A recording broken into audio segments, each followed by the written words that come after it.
ঢাকা মাওয়া এক্সপ্রেসওয়ের বাবুবাজার সংযোগ সড়কের পাশেই রাজুকের ঝিলমিল আবাসন প্রকল্প। আবাসন প্রকল্পটিতে এখনও কোনো জনবসতি গড়ে ওঠেনি। পুরো প্রকল্প এলাকাটি প্রচুর।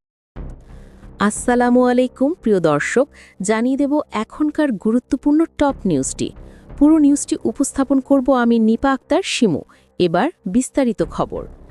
রাজুকের ঝিলমিল আবাসন প্রকল্পটি এখনও জনবসতিহীন এবং প্রচুর ঝোপঝাড়ে ভরা। এই সুযোগকে কাজে লাগিয়ে সংঘবদ্ধ ডাকাত চক্র এখানে আস্তানা গেড়েছে। রাত ৯টার পর ডাকাতরা এখানে অবস্থান নেয়। তাদের মধ্যে ৩-৪ জন গাছের ওপর বসে দুরান্ত পাল্লার বাস থেকে কোনো যাত্রী নামলেই তাকে টার্গেট করা হয়। যাত্রী গাড়ি না পেয়ে হেঁটে কিছু দূর গেলেই তাদের অস্ত্রের মুখে জিম্মি করে সবকিছু লুটে নেওয়া হয়। ডাকাত চক্র রাত ৯টা, ৯:৩০টার মধ্যে এসে গাছের নিচে আস্তানা গড়ে, সেখানে ইয়াবা ও অন্যান্য নেশা করে।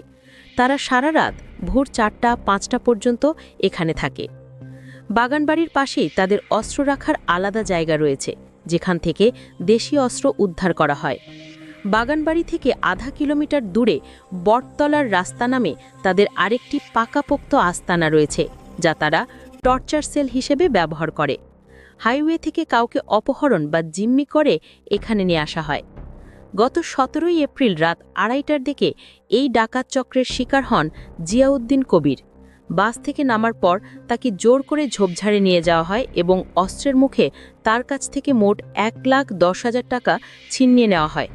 জিয়াউদ্দিন কবির জানান, ডাকাতরা তাকে জাবা দেওয়ার হুমকি দিয়েছিল এবং টাকা নেওয়ার পর তাকে চুপচাপ হেঁটে চলে যেতে নির্দেশ দেয়। জিয়াউদ্দিন কবিরের অভিযোগের ভিত্তিতে তদন্ত করতে গিয়ে পুলিশ এই ডাকাত চক্রটির খোঁজ পায় এবং ৮ জনকে গ্রেফতার করে। পুলিশের সদস্যরা ডাকাত সেজে ঝোপঝাড়ে ভেতর থেকে তাদের আটক করতে সক্ষম হয়। পুলিশ বলছে, ঝিলমিল আবাসন প্রকল্পটি এখন ছিনতাইকারী ও ডাকাতদের হটস্পট। রাতের বেলা পুরো এলাকাটি অন্ধকার থাকে এবং কোনো বসতবাড়ি না থাকায় অপরাধীরা এই সুযোগ কাজে লাগায়। গ্রেফতারকৃত প্রত্যেকের বিরুদ্ধেই ৪ থেকে ৫টি ডাকাতির মামলা রয়েছে। প্রিয় দর্শক, এই ছিল এখনকার গুরুত্বপূর্ণ নিউজ। আরও গুরুত্বপূর্ণ নিউজ নিয়ে ফিরছি কিছুক্ষণের মধ্যে। নিউজগুলো সবার আগে দেখার জন্য এই চ্যানেলটি সাবস্ক্রাইব করতে ভুলবেন না। ধন্যবাদ।